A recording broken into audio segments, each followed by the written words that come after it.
Hello, everybody. My name is Terry Wallace, and I am known on the internet as your Diet Diva, and I'm also part of the Hemp Agency. Now, today I just wanted to touch base with you and just talk a little bit about what's been going on in the marketplace. And, one thing I wanted to address was a big consumer demand, and the question has been asked, what's pushing the sale of non-dairy protein alternatives? Well, firstly, celiac disease is on the rise. If not, it's an epidemic now. Gluten-free consumer demand. You're seeing more and more consumers looking for non-dairy alternatives. No wheat, no fillers, non-soy alternatives. So, one thing for sure is I just wanted to bring it back to a little bit of a history. Most people that associate healthier living, they may think just by associating a purchase of buying a supplement or a protein powder is they're now coined in a healthy living lifestyle, and it's great. But let's start back with some history here. About 40 years ago, the only concentrated form of protein was in fact egg protein. As time went on, and in the 1990s, which is when I started in the industry, selling a lot of supplements, educating myself in sport nutrition, I also started on competing. I started on bodybuilding, got into fitness. I started working out more, and I started putting my body into high doses of protein, realizing how damaging it truly was. But anyway, that being said, as time went on, advancing science and technology, the internet, research development had introduced a whole new line of different proteins, from concentrated to isolates. They have become the latest craze because of the consumer demand and the association of diet with high protein content. And obviously people want a versatility of the use. So more and more proteins come to the marketplace. More protein isolates derived from the milk, derived from soy. They put them on the shelf. Consumers demand, consumers purchase. In fact, this growing awareness is pushing protein supplements into an industry all on its own. Sport nutrition category is phenomenal growth. Europe is still the biggest market for protein products, and I don't know when that date would indicate so, but I think it's still bigger in Europe. The United States is known to be the fastest growing market for protein products. And also, according to the global industry analysis, the annual growth rate of protein is predicted to be 7.6% in the United States. Wow. So what is pushing the protein? I'm going to particularly discuss the non-dairy alternatives because that is where my heart is at now, and that's where I see more consumer demand due to today's consumer and all the health challenges out there. There's celiacs, there's cancer, there's lactose intolerance, there's wheat allergies. This has become an epidemic all on its own. The market is surely rising for non-dairy protein and non-soy protein. The market is very, very rich in protein consumption. Typically milk-derived and soy proteins made up about 90% of the market. That has changed. In fact, soy also may have a bad name too out there. The second most allergenic substance next to peanuts, next to dairy. And not only that, it also interrupts our hormonal cascade, and it causes nothing but problems both for women and men. So non-dairy, non-soy protein alternatives with high protein content are now on demand. In fact, there's so many more alternatives right now for protein in the plant-based market. For example, we know that, or you may have seen, pea protein, brown rice protein, buckwheat protein. We can go even to a cranberry seed protein or a pumpkin seed protein. But what's true to my heart is hemp seed protein.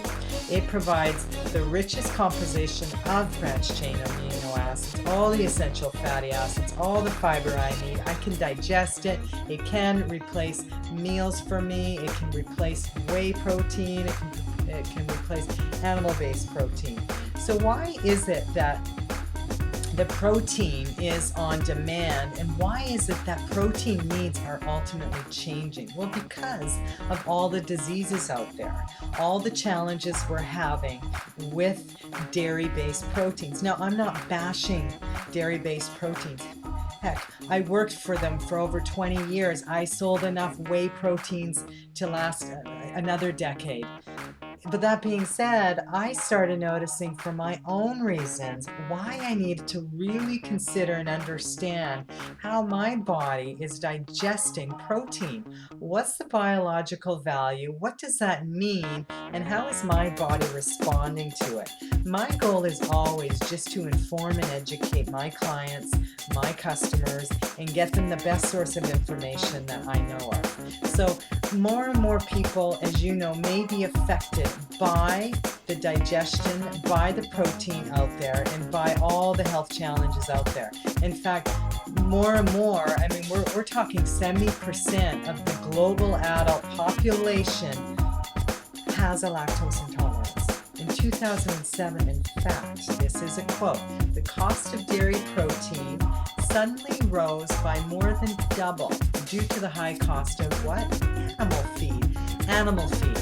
Both of these factors have been forcing the industry to seek alternative protein, non-dairy sources.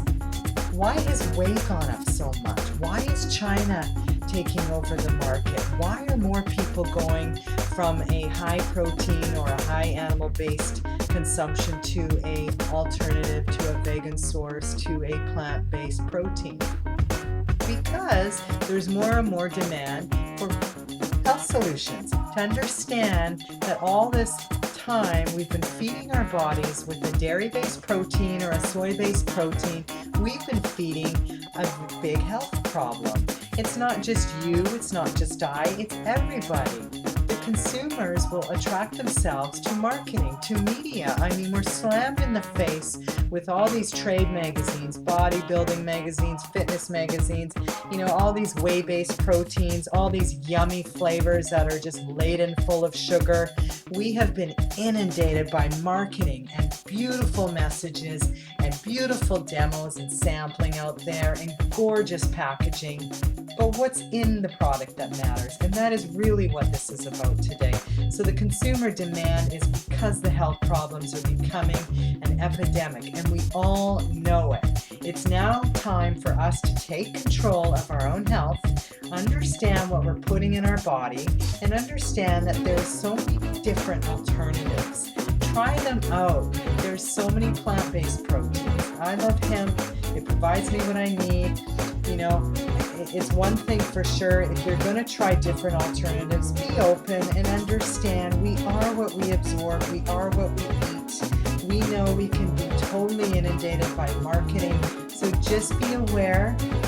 Marketing is all psychology. I love marketing, but let's be realistic. We climb onto trends. We craze trends. We follow people on trends. We see a magazine ad. We want to look like the magazine. We take what the magazine suggests, and we wonder why all of a sudden, why do we have 70% of the global population suffering from a lactose intolerance?